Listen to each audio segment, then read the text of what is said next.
Hey everyone, if your Wi-Fi stopped working during or after installing the Windows 11 update KB5062660, don't worry.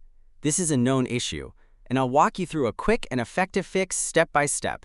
Let's get started. First, open your Start menu and click on Settings. Once you're in, scroll down on the left and click on Windows Update.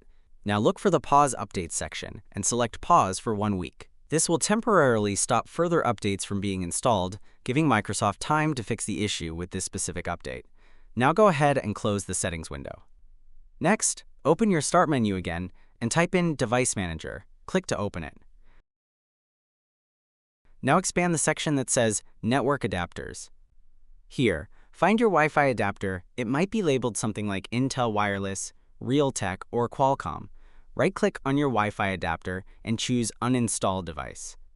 In the pop-up window, check the box that says Attempt to remove the driver for this device, and then press Uninstall.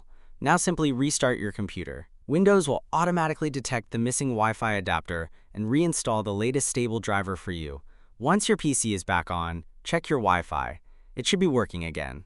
And that's it. You've now fixed your Wi-Fi after the KB5062660 update on Windows 11. If this tutorial helped you, don't forget to like, subscribe, and hit that notification bell for more helpful Windows tips. Thanks for watching, and see you in the next one.